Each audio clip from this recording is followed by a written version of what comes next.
Yeah, surprise, surprise, this isn't just a channel for cars and video games anymore. We got truck content too. Now, since my school didn't allow me to use my phone and I only have like 2 minutes worth of footage, we're gonna need some help from our pals in BeamNG and American Truck Simulator. Specifically this big guy in Donkey. Well, a video game version of the donkey. I'll have the spaghetti and meatballs. I'll get into what the donkey truck is later. Okay, so first things first, what spurred me on to get my Class A CDL in the first place? Well, few reasons. DoorDash ain't gonna pay a living wage anytime soon, no matter how much I complain about it on Reddit. And I moved to a new house last year where the dashing opportunities are kinda suck.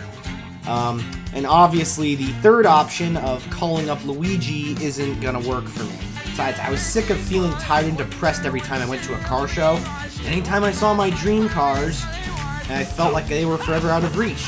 But with an average CDL job, I could nab that car right quick, even if it means living with my mother for another few years.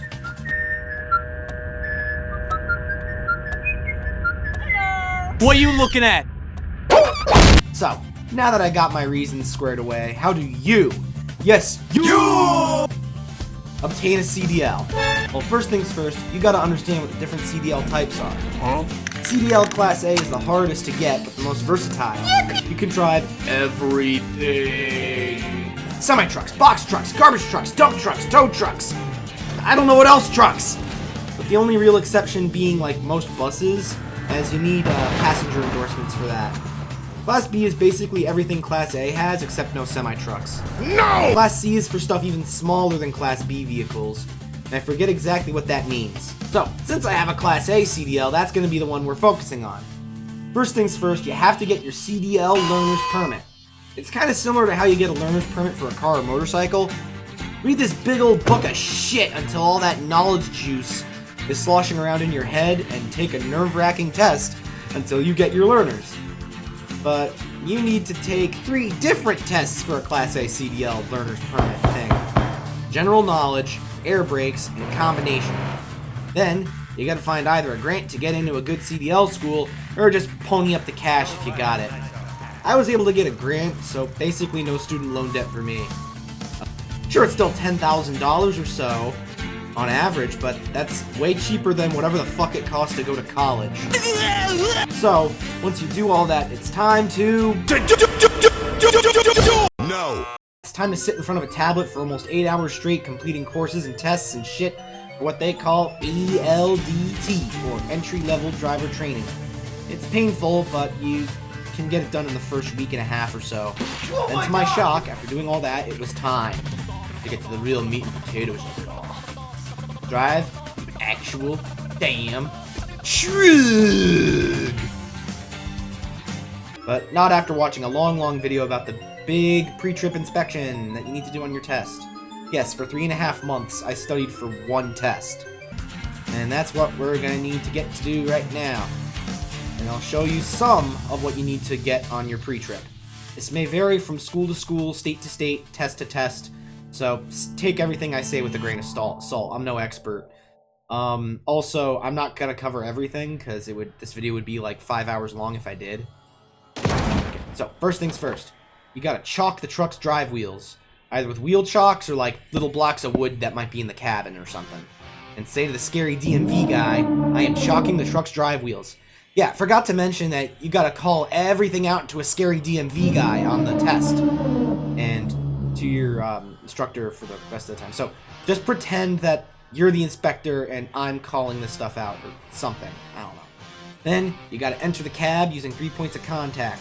1 hand on the door handle, 1 hand on the tractor's grab bar, and one leg on the steps. Kinda climb it like a ladder and then get in the seat. Don't touch the steering wheel, they don't seem to like that.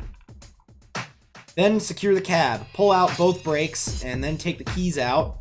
Put the truck in neutral and stick the keys in a cup holder or something. Then get out. Time for the initial walk around. You gotta do the OFL. OFL. O, for there are no obstructions like tree limbs or tree wires on the truck and trailer. F, for fairing. You gotta make sure the fairing is secure and in good condition if the truck's got fairing. L, for the truck is not leaning and is on level ground.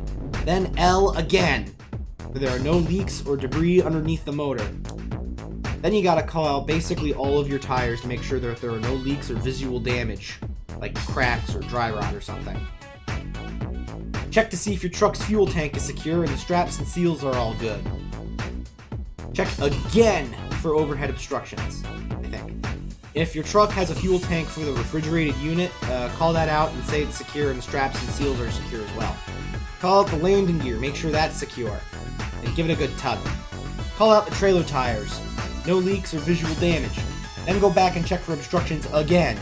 Then repeat the steps on the other side of the trailer with the exception of the little thingy that lowers the landing gear.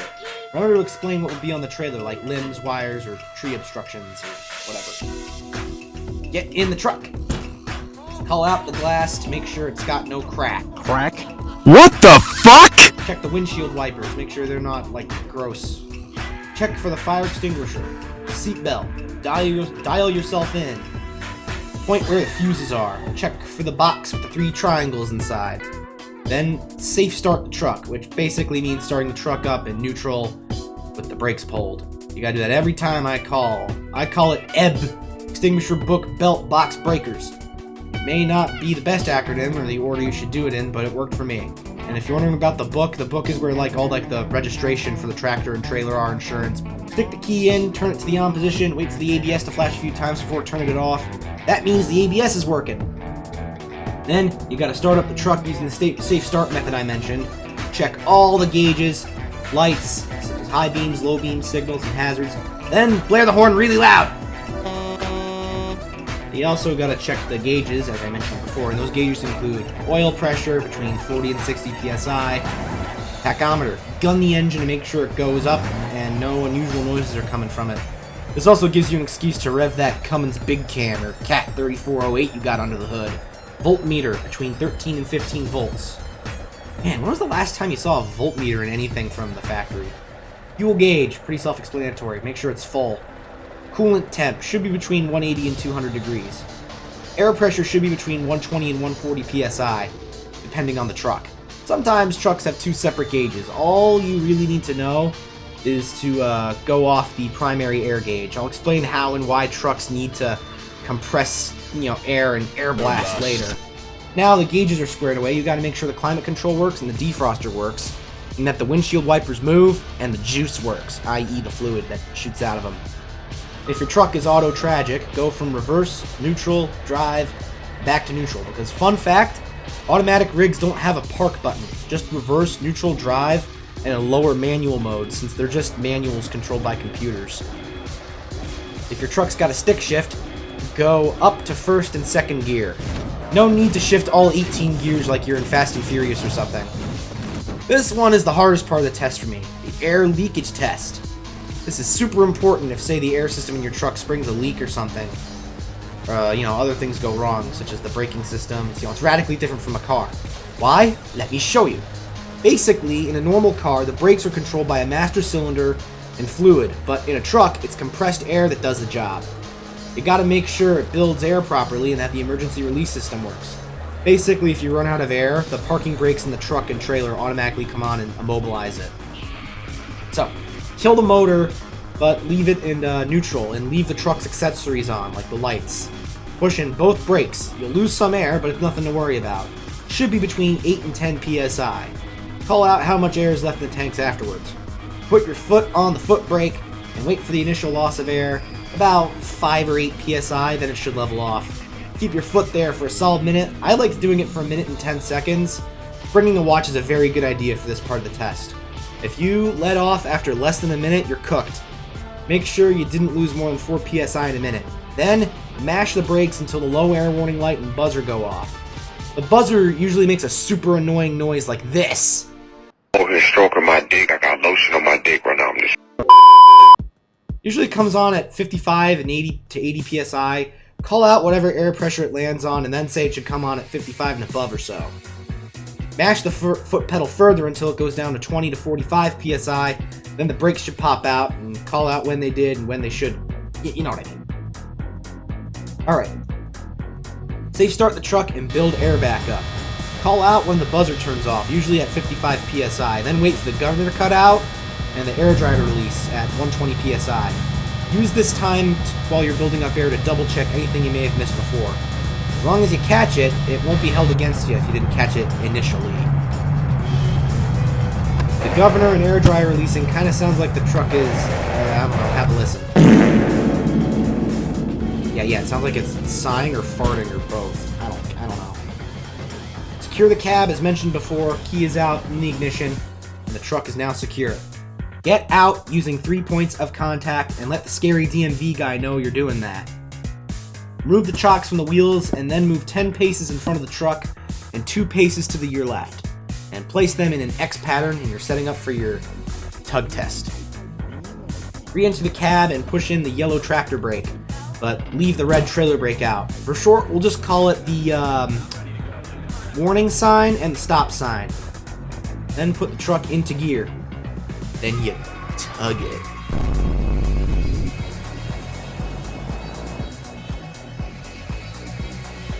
Put the truck back in neutral. Pull out the arrow sign and push in the stop sign to test the tractor's parking brakes. Put it back into gear. Then tug it again, even harder and faster this time until you finish. Then test your foot brakes by putting the truck back in neutral, and then drive to 5 miles an hour to the wheel chocks before putting your foot on the brakes nice and smoothly. Then say all this bullshit. We have driven at 5 miles per hour. The service brake is working. The speedometer is working. The truck cannot pull side to side. Shots at the driver's shoulder. Pressing brake firmly but safely ensures brakes will work properly in a short stop scenario. Okay, that's only a tiny taste of what the pre-trip is like. The rest, you gotta call it a bunch of lights, open the hood, point to every piece of suspension and engine component on the damn thing. Fun fact, most semis are just really big Supras. Especially this Kenworth T800. They're both manual. They both got a twin-turbo inline-6. They're both rear-wheel drive. I see no difference here. Basically a 2JZ, except, like, really big. This post was fact-checked by proper OK Gates.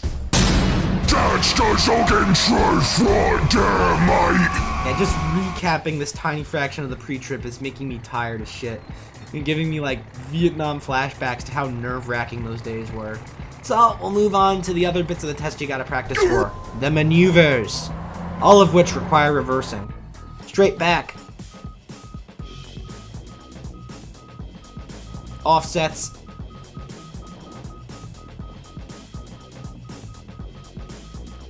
Parallel parking.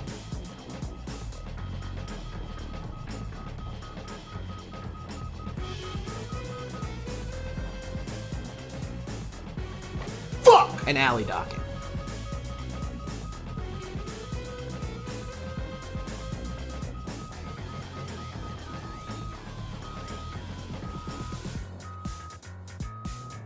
Mind you, I'm doing this on a keyboard as an example, so I couldn't really figure out how to make my stupid steering wheel controller work with the game, and I don't have the money or space for a giant sim rig, so it might be a bit different. Also, weird thing that took some time to adjust for me is how heavy the steering truly is. I thought it would steer like my dad's pickup truck, but no. It takes some actual muscle to move it. I would sometimes come home with really sore arms, although that may have just been from the repetition, not the lack of strength itself. Look at how hard it is to turn the steering wheel on this thing. That's all the way left. Now all the way right is this.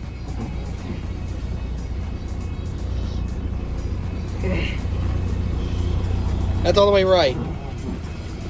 Yeah, to be fair, I'm doing that one-handed, but, you know. Straight back is pretty self-explanatory. Straight backing. Trailer, however, will try and kick out on you, so you gotta make teeny tiny adjustments in steering to get it just right in. Always use your mirrors, but only the driver's side. Passenger side isn't good. The passenger side mirror never existed. The passenger side mirror is a myth. There is no war embossing say. The NCR getting nuked for literally no reason is definitely a good piece of Bethesda writing. Offset is where they make you go from one lane of sorts to the other. This is one I had a lot of trouble with initially. You gotta have the tractor and trailer kinked over at just the right angle to get it in. Parallel is like parallel parking a car if your car was 53 feet long. Thankfully, you don't have to do this a lot. Alley dock, on the other hand, it's something you will do all the time, and it was the hardest one for me. Even in American Truck Simulator, it's still super hard. I'll show you how it's done from different angles. Alright, some other small pieces of information I think is important is, in the words of Cars... Turn right to go left! Yes! Turn left, go right, no shit! Up you! Opposite world! Yeah, basically that's what happens whenever backing up a semi-trailer. I think that's a very important thing to say.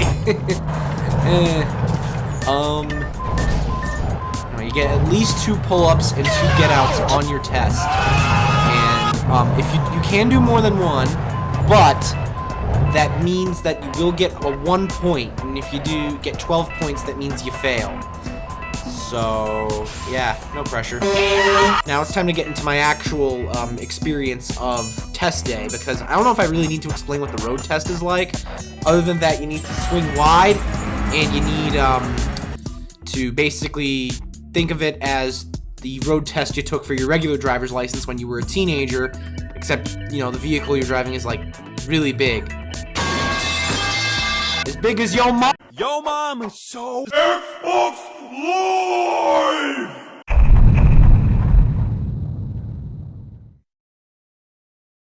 Okay, right off the bat, on test day, you will feel extreme anxiety, no way around it.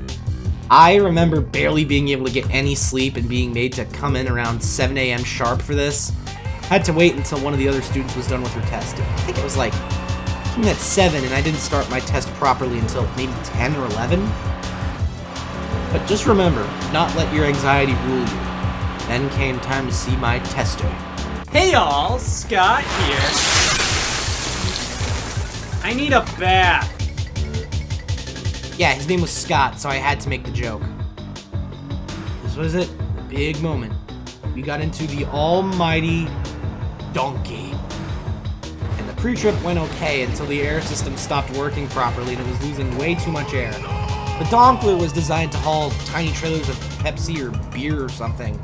Not a 48-foot trailer, but it's also a pile of fucking shit. This shot my panic up to 11 as Scott the Waz made some phone calls and talked with the school, as the donkey was not safe to go on the road at the time. Last minute, I had to switch to the big boy, a truck one of my other students called the Horse. Big, shiny red freight shaker. This made me nervous as I had only trained in practice with this truck maybe like 5 more times before this, and I wasn't super familiar with it. Pre-trip went so well, the inspector cut it short. That means either I was doing really well, or it was because it was freezing that morning and he wanted to go inside and warm up. Maneuvers were going well, and thankfully you only have to do 3 of the 4 maneuvers that I mentioned before. Scott chose alley dock, which was the maneuver I had the least experience on. I had it almost in. Fucked up a little bit, but one of my instructors came in clutch, under the table. He was training another student or something on the other side of the big dirt parking lot we train in, and he fed me some secret hand signals to me. Hector was a great guy. He's also going to be running 3 Honda Civics with spoon 3 Honda engines. Civics On with top of spoon that, engines. He came into Harry's. And on top of that, he just came into Harry's and he ordered 3 T66 turbos with NOS and a Motec system exhaust. Then went on the road, the most serious part.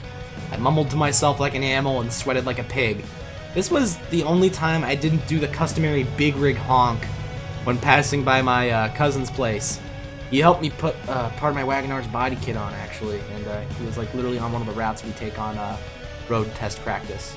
I think Scott realized this, and he made me pull over just a bit to gain my composure and also test my hazards and just pulling over in general. As part of the road test, they may make you pull over in a place and then get back on the road.